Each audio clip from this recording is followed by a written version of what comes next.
Hi everyone, it's turn 6 of Salerno 43. That is representing September the 14th. Main German attack with the 509th dropping near Avellino for the Allies side, that's the airborne forces. We have some replacements and reinforcements for both sides.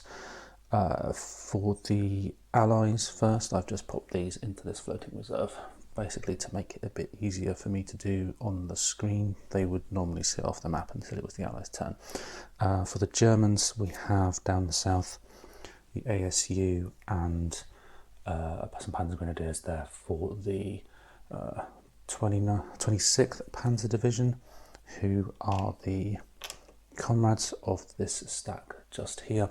And to the north, probably just off screen, we have again a couple of counters there representing the 3rd Panzer Grenadiers, a Panzer itself, and then some mobile infantry. They're just going to sit up at the top. There is a 7 VP threshold for this turn again, so that means that the Allies only really need to lose a couple more points and the Germans will win. Being the historical turn in which there was the main German attack, I'm going to try and replicate that here today. I don't normally worry too much about that side of things, the simulation side of things, when I play these games, but I'm going to try that today just because I feel like giving it a go. Okay, so first thing we do though, before we jump into the German turn, is we're going to roll for the weather. Now, bearing in mind that the weather is pretty disadvantageous for the Germans most of the time, except on column C and column F. So we're probably not going to get any, or we won't get any air support this turn as the Germans, but we may have the benefit of the rain. Let's just see how things go. We rolled a 2, meaning we move the weather thing forward just the one space, and that's very unhelpful from a German point of view. The US side do get the air support. Both Allied comrades, teammates, get benefit of the Navy. Not super applicable this turn because there's a limited distance from the coast they can be used. Supply points though, we do have 2 supply points for each side. Let's pop those up the track as well. Let's jump in straight into the initial phase then for the Germans. Reinforcements I've already put on the board. They're going to come on during the movement phase. Now we have some replacements. We have a replacement tank for the Germans, and I will replace the 16th Panzers there up on the north of the map, and I'll put those with, I'll just bring them on up here. I think I'll see how I feel where I put those later, but I'll bring those off map for now, move those on shortly. Okay, ASUs, there are no German ASUs to flip currently. There are a couple of disrupted units. One of the ASUs is under there, but they were disrupted through combat, so we don't flip those now. Next up, we then move to movement phase. Okay, so let's start with the units that are currently set off map and about to come on. Really what I want to do, actually, change my mind about that earlier comment regarding nothing to flip. We will flip over that ASU just because we can, just in case we need it. It's actually out of range in terms of its support, but it would be useful to have it handy just in case. But let's think about those units that are off map in the movement phase. The 16th Panzers that I just brought on, they're going to come on, and they are going to come down this way, hopefully try and prevent any Allied reinforcements of the port there, Maiori. So that'll be 1, 2, 3, 4, and then 5 will take them into the port, and that is another Allied point lost. It's looking pretty bleak actually for the Allies, to be honest, at this point. The Panzer Grenadiers from the 3rd, I'm going to bring those on, and I'm going to try and park them around here somewhere to stop any Allied breakthrough, to get some of these spare VPs that are dotted around. Okay, so let's bring those on. So it's one movement point for 3 hexes on the major road. So it's 1, 2, then it turns to 1 point for 2 hexes. So that'll be a third, 3 and a third, 4 and a third, and can't go any further than that. So we're going to sit those there, ready to come and support whichever direction the Germans or the Allies come in, should they get through those mountain passes. Thinking again of movement, don't really want to move these guys here, but what I do want to do is move the units there, the 16th Panzers, and the stack here, this great big stack of units from several different groups. I want to move them to try and take back first the port, first the city of Eboli, and then potentially even Bata Plaja if I can. We'll see how that goes. Not hopeful about that second part, but we can try. So anyway, we'll move the 26th units out of that stack, and we'll just bring them over the road bridge outside Eboli, and that's where they'll stop because of the zone of control. But we're going to try and attack into that city. The Panzer division there, 16th Panzers, we'll leave those there because they will provide support should anybody need it, not for this counter, but certainly for this counter. And with that in mind, actually, let's just drop that there, and we'll move this unit 1, and then 2, and also the same for that one, meaning the 16th Panzers will now get some support attacking into that hex. Other movements, I'll keep everybody down here, basically where they are. We've got, just checking everyone is on the screen, but we've got this large stack here of the 29th. There's no ASU under there, but there's plenty of units to try and attack this group, should we choose to. The Fallschirmjäger units, or the Fallschirmjäger units, I think they're pronounced, we'll move those 1, 2, and 3 to try to support any attack here into this group, potentially getting up towards the beachhead. We can use the ASU there from the 76th to support because that's a core ASU.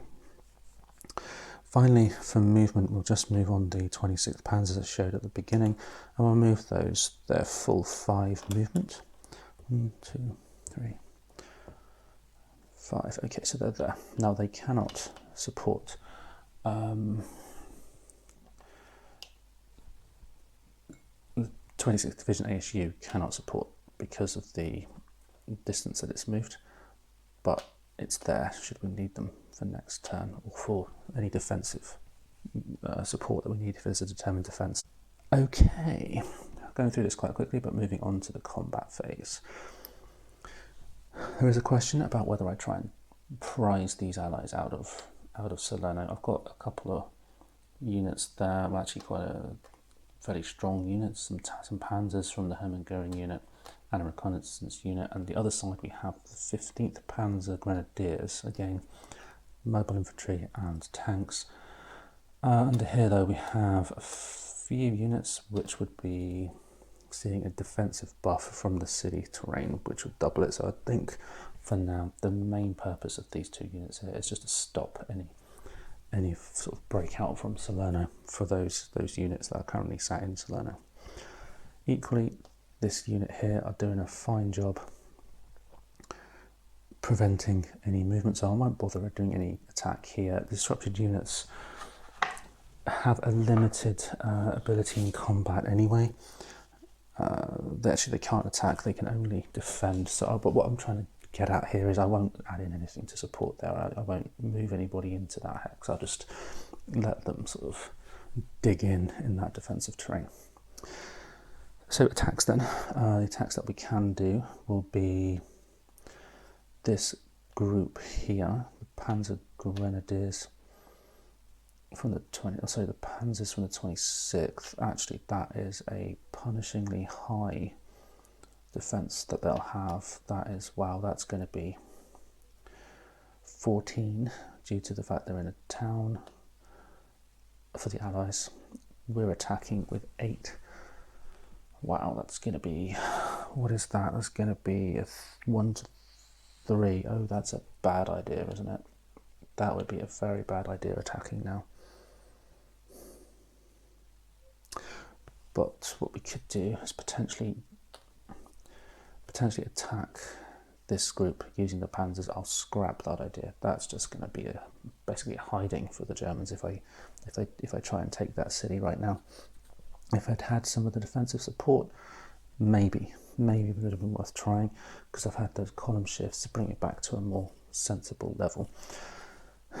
We do have the 14th Panzer Corps ASU here, which would be able to provide support, but it'd still only push it to a 1-2, which is still not great for the Germans. So well, I'll just stop and just leave them there. That's a little bit of a mistake. I should probably have thought about that.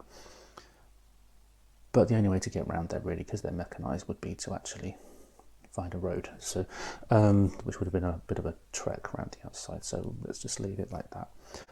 But anyway, combat. 16th Panzers with an attacking strength of 8 against a defensive strength of 4. There is no shift for the tanks because they cancel each other out. Both sides have a tank with a tank value of 3. The Panzers here, we can flip that ASU to support the column shift. So we're moving from a 1-to-1 to a 2-to-1 to a 3-to-1. There's no support for from the air. There's no elite shift. There's no tank shift. So yes, it's just a straight up baseline of 2-to-1 with a tank, a column shift due to the ASU. Nothing the defenders can put in. So let's just roll. That is a 3.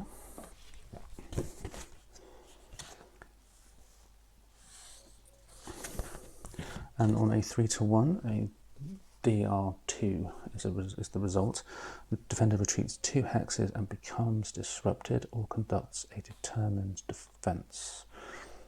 The attacker can advance 2 if we retreat. Okay, I think... See, the thing is that the Allies could realistically, they could retreat up into here and just go and sit in that town, which I think is probably, as the Allied player, that's probably what I would do. I would just drop back. But then, having said that, if I drop back, these guys can do breakthrough combat against the divisions, and that is, the divisional ASUs, and that is bad because they're a point each. Okay. I think we'll conduct the determined defence. Now there's no ASU available to support that. There's no elite shift. This lead unit is not low quality. The CRT result was not orange, therefore it's just a straight roll. The Navy, potentially could use the Navy. We're 3 hexes away from the Navy. I've just double checked, the Navy is a maximum of 2 hexes away from the coastline, so we cannot use that. So it's just a straight roll.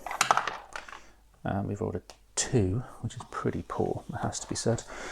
And a 2 on the clear terrain is a loss of 1 for the defender, and then a retreat as normal. That's pretty sucky. Okay, so I chose the lead unit to be the infantry, which is probably a mistake because they only had 1 step. Mind you, they both only had 1 step, so these guys will now retreat. And I think it would make sense to retreat 1 and then 2 to protect the beachhead. Oh, this is a really sticky position to be in as the Allies. Really, no matter what we do, we're a bit stuck, because if we pull here, these are vulnerable. If we go where I've gone, the city, and again, the ASUs are vulnerable. There's no way of getting those ASUs back either as the British. There's no special reinforcement, special replacement counter in the turn time frame we've got. That is pretty tricky. I think, given the oh wow, let's just move him so that he is with the ASU just there, and then becomes disrupted. At least we can provide some kind of zone of control or something. But then these guys will do their breakthrough combat, and then we'll move there and then attack the ASU.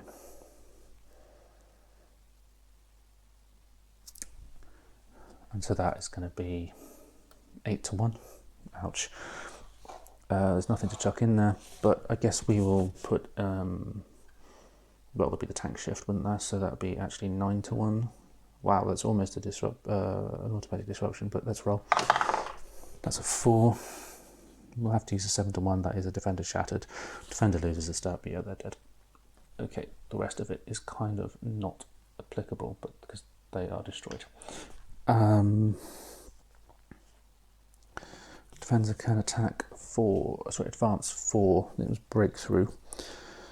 We've still got 1 point left to break through, so let's just pop him there, threatening the beachhead. Yeah, let's do that. Next combat is going to be down here with the defensive strength of 5 for the 36th Division from the American side. The defense is going to, so the attacking side is going to be the Fallschirmjägers, parachute troops basically.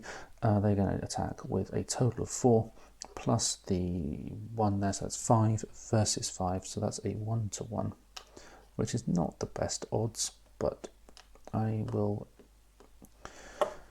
chance my luck. I think we do have that to pop in, which is a 2-1.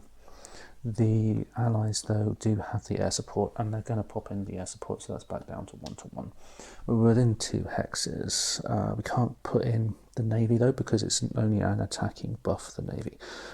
So that is a 1-1 in clear terrain, with the main attacking force being the parachute troops. And we have rolled a 6. That is pretty good. The die are favouring the Germans at last. So that's a DR2, advance 2. Defender retreats 2, becomes disrupted, or conducts determined defence. Yeah, we're gonna conduct that determined defence, I think. This time we can +1 for the Navy. Is there anything else we can pop in? No, I don't think we can actually. No, we can't. Wow, that's a 1. The die is definitely favouring the Germans now. So that's a 1 in clear terrain. Defender loses a step. I didn't name the lead unit. I would not have named the top one had I done so beforehand, because that is low quality. That would have been another modifier, negative modifier. So the lead unit will lose a step. It's eliminated, and then still has to retreat 2, and we will retreat to the divisional ASU. These guys can then move forward, the Fallschirmjäger unit, and they will move 1 and 2, again threatening the beachhead. They could do another attack,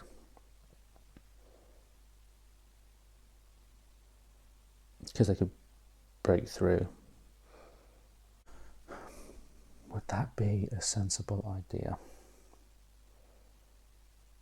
Because it would have, the beachhead would have 2 plus half of the defensive strength of the unit next to it.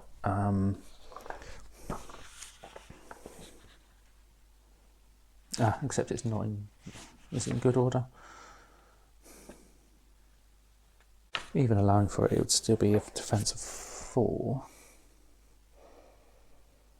We would be elite. Let's attack the beachhead. Let's just try and take the beachhead from underneath the Allies, shall we? Okay, so we have a attacking strength of 4, defensive strength of 4. There is an elite shift, which makes it 1-1. There's nothing the Allies can pop in there to buff that up, so it's 2-1 due to the elite shift, and we're going to roll against the beachhead, and we have rolled a 6 again, and that is A1, D1. Both sides lose a step, and then there's an advance. So okay, so that's gone.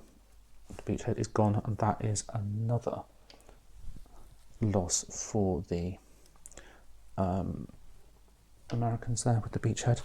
This is not going at all well for the Allies, and in theory we can break through. Well, we don't have enough breakthrough points actually to do it. It was only an advance 2, wasn't it? So okay, so that is done. The American beaches have been cleared. Okay. Next combat then potentially is the combat just here between the 29th Panzer Group and these larger units from the 36th. Now that would be 2, 4, 6, 9 versus 12, 16. Okay, maybe given our success of our previous assault, we won't bother doing that, because I just think it would be more beneficial just to be holding in the hills there and let them come to us next turn if they want to. Okay, that is that then for the combat. Pretty successful, I think, as the German player. Moving into recovery, we will rally units, so these guys will rally. This unit here needs to roll, does not rally. This group needs to roll, does not rally. Okay, so that's interesting because these guys will all suffer a defensive reduction in their strength. Next turn, supply. Everyone's in supply, and we can flip ASUs with our remaining supply points, and I think I will just down here to support with any determined defences that we may need to do. Okay, cool. That is now the Allied phase. So Allies have got a bunch of units. Now I'm going to have to check what happens with the beachhead, because the Allies have lost both their beachheads as the Americans. Right, just double checked. The Allies can come on in the beachheads of the other Allied units, even though they're not US landing beaches. So this group here will come on, and then they'll just move the one space. They're going to be reduced effectiveness because they've just come on. The airborne units, actually the Americans do have a couple of tanks they can put on, but we don't have any tanks that have been eliminated. Now I think it's only the special replacements that can be used as infantry. Yes, it is. Okay, well, according to the play rate it is anyway. Okay, so that means that the units there don't come on. There's nothing to replace the tank replacements if there's no tank counters. So all we need to do is roll for the airborne. Top of my head, the airborne, one of them lands up near Avellino, which I completely forgot about as the German player. That's a problem. The other one will come on near a beachhead as before. So let's just double check which one it is that comes on near Avellino. Okay, so the 509th, that's this one, will come on near Avellino. Roll for that in a moment. The others will come on within 3 of a beachhead. And I think we're going to have to try and land up here somewhere. That is still American.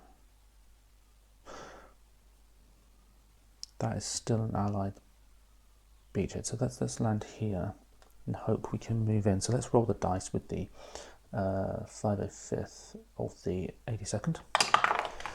We've rolled a 5 and land is okay. That's cool. They can move normally next turn. The unit up here though, the with the black NATO symbol there, that can be landed near Avellino, and I will try to drop it outside Avellino in the hope of taking Avellino next turn. We're going to land into the clear, I think. It doesn't really affect anything, but I'm just thinking we'll have a better chance of supply if we do capture Avellino. Although it doesn't really matter that much. Well, we won't be in the zone of control. That's why it matters, because the zone of control would be a negative modifier. So let's roll for the dice. We've rolled a 6. The landing is good, so they are okay as well, meaning that they will attack Avellino this turn. Movement. supply points first. Yeah, we'll flip over the core ASU there. And is there anything else? No, I think not. That unit was disrupted, not the ASU. Okay, let's leave it like that. Okay, cool. Both the supply points have been used as the Allied side. Movement then, we'll move up to attack Avellino. Actually, there's a little parachute symbol there, a historical place where they landed, but we'll land and we'll move them in. Next up, we have the engineers and the core ASU. The engineers will... Good question. What will the engineers do? They're going to come here, try and support clearing this area, as will the tanks and the infantry there. They'll come back along here. It's a bit of a horse and gate situation with what's going on there, but that's what they'll try to do.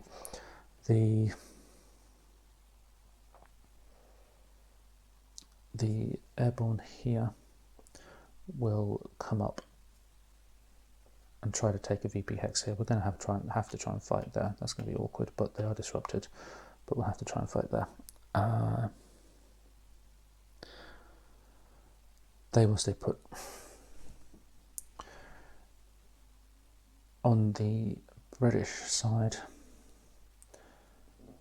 we're going to have to move these guys down, aren't we? Yeah, we're going to have to do a little bit of a retreat, I think. So 1, and then 2, try and protect the beachheads.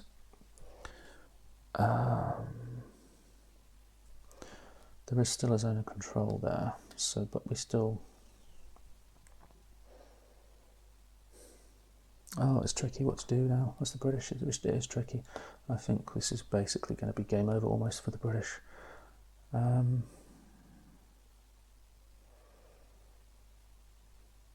Okay, let's leave it like that. Combat.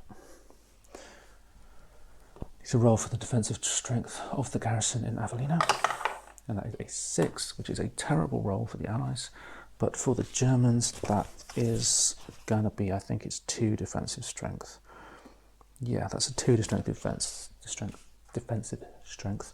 They don't benefit from any kind of buff, so it's a straight 1-to-1. There is an elite shift, though, for the parachute troops, meaning it's going to be 2-to-1 in total. Is a 2 on a 2-to-1. Exchange, so an exchange of steps, and the opponent would typically pick which step that was that's removed. Not really very applicable because of the fact there's only 2 units, and I think they're both 1 step. So basically, those guys wipe each other out, as far as I can see. Yeah, they seem to just wipe each other out. That's... oh dear, oh dear, oh dear. That is not cool for the Allies at all. Right, where else to try to defend?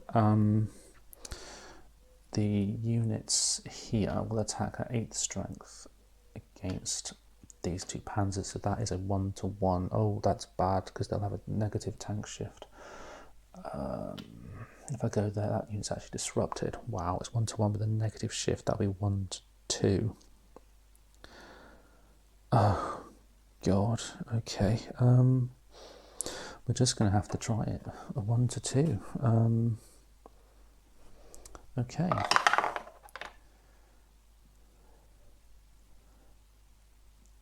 And that's a 3 on a 1-to-2. And yeah, I think I've done that right.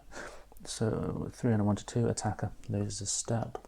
We'll just drop that one down there. That's a big unit, so that would actually get 3 steps. That's what these camps at the top here are for, the remnants, but we've only got 2 left now. Nothing's going to happen there. I do want to try to remove this unit. So main attacking force is going to be the one with the tank destroyer and the infantry. That will be a 5, 6, 7 against 2, It's going to be that because the tank destroyer doesn't have a great attacking strength because it's a defensive vehicle. So 5 against 2 is 2 to 1. There's nothing else to add in. So let's roll. That's much better for the allies. So that's a 5 on a 2 to 1. Defender retreats 2 and is disrupted. And I think we may as well, as the Germans, do that. So we'll just retreat 1 and then 2. Plonk ourselves on top of the VP hex just there. But it will be disrupted.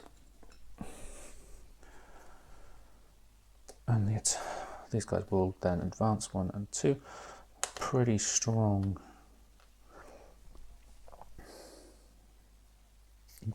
group, but the defense would be unreal because of the terrain buffs. So we'll just do I try and unpin those? We would have 6 against 6 plus that, plus, so it'd be 6, 9 against 6 plus whatever that is. So it's potentially a 1 to 1. We would not have a tank shift because we're in the hills. I just don't think it's worth doing. Not for that little bit there. Better off just blocking, I guess, and try and take this hex instead. So that's going to be 3, 3. So 6 doubled is 12. So defense is 12. Attacking strength is 10. So that's 1 to 1 plus 2 that side. So that, yeah, it's still 1 to 1. There's no buff because we have the elite shift on the supporting unit rather than the main attacking force. We will get a core defense though, so that's 2 to 1. Okay, 2 to 1. That's a 4. That is an A1 DR2, so the attacker loses a step. It's going to have to be the top one, I guess. Defender, determined defense or retreat. Okay, determined defense. We'll flip the. Oh, they're disrupted. They can't. Okay, let's roll. Actually, I think they should have had half strength, but I won't worry about that now. And we roll a 3 on the determined defense table in the hills. That is a failed determined defense. So these guys all have to move back, and they go back. I think it was 2. So 1 and then 2.